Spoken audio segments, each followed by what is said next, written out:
Nourdine Hached, vous n'avez jamais cessé, depuis votre jeune âge, à traquer les assassins de votre père, feu le leader Farhat Hached, essayant toujours d'accéder aux archives les plus secrètes, les plus hermétiques, toujours fermées. Vous interpellez les chefs d'État, les présidents de la République français, les chefs de gouvernement, les ministres, et même les historiens. Tout récemment, vous venez de passer un mois en France. Un mois laborieux, et vous avez fait de grandes découvertes. Qu'avez-vous trouvé? Merci beaucoup, c'est Tawfiq, et merci Ali de cette première. En réalité, là, nous faisons ensemble une première. Et c'est un projet qui me tient beaucoup à cœur, c'est-à-dire tout ce qui concerne la mémoire des Tunisiens. C'est vrai que j'ai consacré 50 ans de ma vie maintenant à ce dossier, qui est un devoir, d'une part, mon devoir de citoyen, mon devoir de fils de Farhat Hached. Et je n'ai pas cessé de le faire avec mes moyens personnels, sans aucun soutien, sauf les dernières années, c'est vrai. L'UGTT s'est mise dans la poursuite, et surtout après la visite du président Hollande, qui a ouvert plus d'archives en France. J'ai fait 3 séjours dans des archives 2014 cette année, 2 fois dans d'autres archives 2015. La dernière fois, un mois, du 13 juin au 13 juillet. Et on m'a livré 43 boîtes d'archives et cartons, et qui sont bien lourds. Sur le dossier Farhat Hached, j'ai trouvé un certain nombre de documents nouveaux et très intéressants, même ceux qui étaient en dérogation, en interdiction de consultation dans les années 89 déjà, quand j'ai vu, mais cette fois-ci, je les ai eus et je les ai ramenés en Tunisie. Et un jour, le 23 juin 2015, sur un dossier sur les attentats, ce qu'ils appellent eux les attentats, et le dossier photographique en réalité, des attentats de 1952, j'ouvre le carton, et pour moi ça a été une surprise énorme, parce que, c'est-à-dire, je n'étais pas en forme de recherche pour cela, spécialement. Mais évidemment,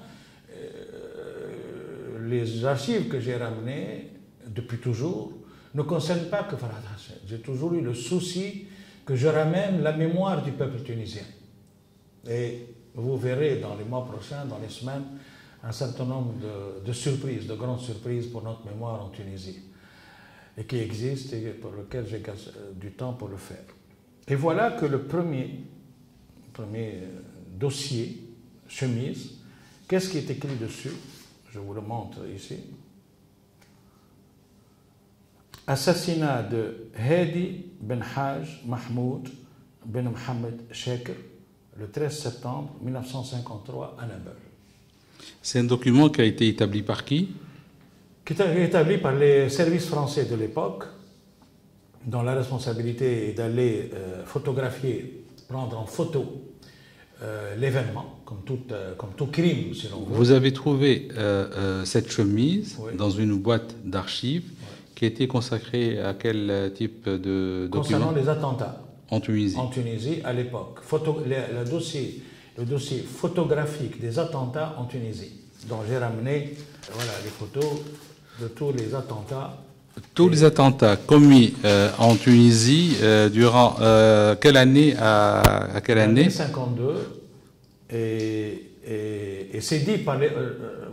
je parle toujours en tant que Tunisien sous réserve, c'est-à-dire l'écriture, on ne suis pas d'accord la dénomination, parce qu'eux parlent d'attentats. Bien sûr, on parle d'actes de libération. Mais l'avantage de ce dossier et de leur répertoire qu'ils ont fait, c'est qu'il concerne tous les actes qui ont eu lieu, du côté français et du côté tunisien. Et jamais consulté auparavant? Jamais consulté. C'est une première, et personne ne les connaît. C'est la première fois que j'ouvre, et dont je fais photocopie, que je ramène ici. Mais le premier dossier qui est hors de première chemise, hors des autres chemises, c'est celle de Sidi Cheikh. Elle s'était glissée, elle s'est glissée. Larguée. Parce que le dossier que j'ai là, c'est 1952. Et voilà que l'assassinat, ça veut dire quoi? Ça veut dire que je pars de l'instant où j'ai vu ça moi-même. Je ne peux pas vous décrire ce que j'ai ressenti. J'ai ressenti quelque chose de phénoménal, quelque chose de très profond pour moi. Et comme s'il y avait la main de Dieu, Allah, pour faire sortir à travers moi le droit de ce grand personnage en Tunisie, de ce grand leader, et qui est resté enfoui depuis le 13 septembre 1953. Et il m'a attendu, moi, le 26 juin 2015, pour le trouver et pour en parler aujourd'hui et pour le remettre à sa famille. Et j'en ai parlé à Slim Cheikh et c'est Mohamed, et je vais leur remettre ce dossier. Et en plus parce que c'est un événement qui a beaucoup compté pour moi dans ma vie, pour ma famille, pour Mourkhir. Quand Sidi a été assassiné, moi j'avais 9 ans. Et se raconter, j'ai encore dans mes oreilles, j'ai 71 ans aujourd'hui, mais c'est dans mes oreilles encore, comment ils sont montés, ils ont cassé les portes, ils sont montés à Ali, et ils ont attrapé Sidi à 3 h du matin, avec les vêtements de nuit. Ils l'attrapent, et eux tirés vers le bas pour l'emmener, et son épouse, sa femme, et je crois qu'un des enfants, les deux, il y avait Mounji et Fathiya, qui tiraient de l'autre côté. C'est une histoire que j'ai connue, que j'ai entendue dès l'âge de 9 ans, 10 ans. Où je me rappelle très bien, Mourkhir a pleuré à n'en pas finir alors qu'elle venait de perdre son mari.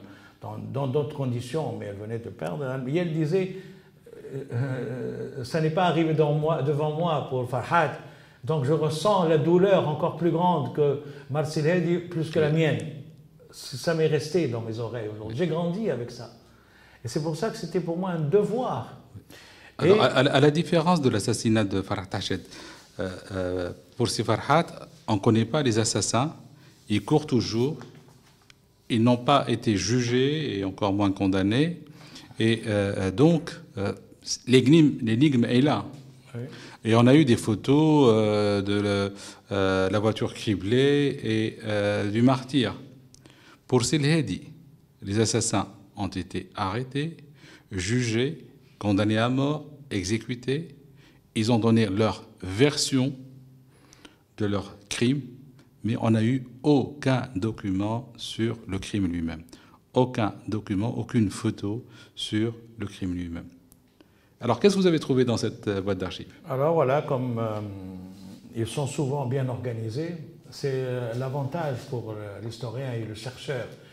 Et moi, j'ai fait ce travail depuis 50 ans, j'ai appris le métier d'archéologue, plus que de l'historien, plus que du chercheur. C'est-à-dire, je me compare souvent à Howard Carter, qui a découvert la tombe de Toutankhamon, et qui, à travers seulement il a glissé sur une pierre, après je ne sais pas combien d'années à chercher, et il s'est trouvé que c'était le début d'un escalier qui l'a amené à la tombe de Toutankhamon. Eh bien, moi, j'ai fait ce travail d'archéologue. Et là, vous avez abouti à un document. C'est là où, ce que j'appelle brasser large. Oui. Et j'ai brassé large. Et c'est là où donc, je suis tombé.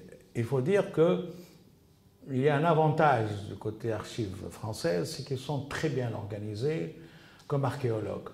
Ils sont très bien organisés pour qu'on trouve, mais quand on ne trouve pas, la conclusion, c'est qu'ils ont décidé qu'on ne trouve pas. C'est pour ça qu'on ne trouve pas.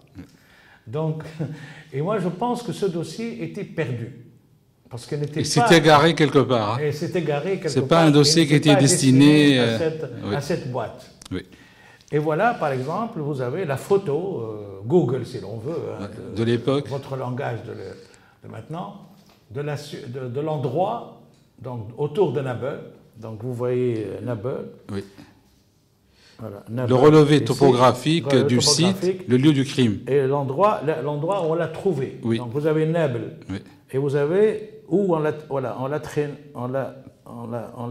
entraîné de la maison ici à Nable, Oui. et après on l'a exécuté ici, Oui. et on l'a laissé ici. Abandonné. Voilà. Donc ça c'est la carte. Plan de situation, carte de Nable, etc. Le deuxième document, c'est le plan de situation de la maison. Alors, c'est un relevé qui a été fait après coup, avant coup? Au moment de la... Non, après coup. Après Ça, coup. c'est au moment C'était pas de la préméditation, de la préparation d'assassinat. C'est un travail d'identité judiciaire. Oui. Donc, et là, vous avez la maison, avec les escaliers, avec la rue, tout ce qui... l'environnement et tout. C'est un plan de situation de la maison, et telle qu'elle est, sa grandeur, etc. Même, je crois, même les arbres. Oui. Et ça, c'est un document important. Le deuxième, c'est la photo de la maison. Donc, prise de face. L'entrée de l'appartement. Et l'entrée. Donc, ils disent, voilà, vue de la porte du rez-de-chaussée de l'immeuble détruite à l'aide d'explosifs. Oui. Donc, ils ne sont pas allés, d'après ce document, en lecture de notre document, ils ne sont pas allés de main morte. Et donc, ils confirment les nouvelles que nous avons eues à l'époque, qui se trouvaient dans les journaux, et que les générations de Tunisiens se sont transmises. Donc, mais pour la première fois, on a quelque chose d'écrit. La preuve écrite par leurs mains que et photographiée.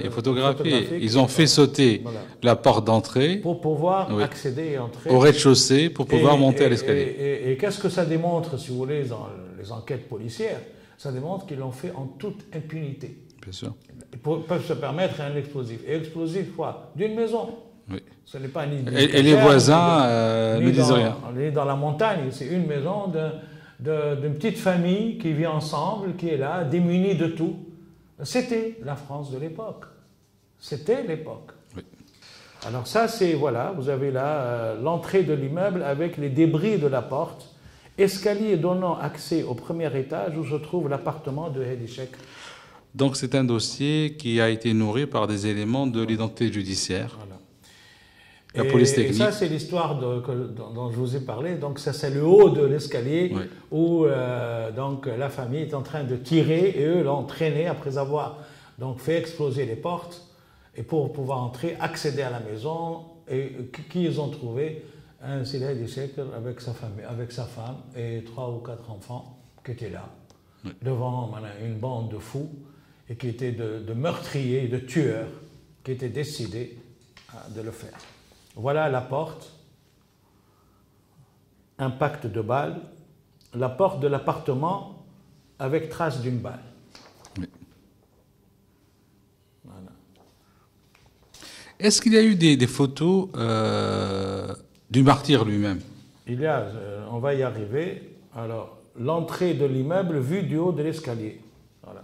Voilà l'état de la maison après le passage de ces vandales, et de ces tueurs.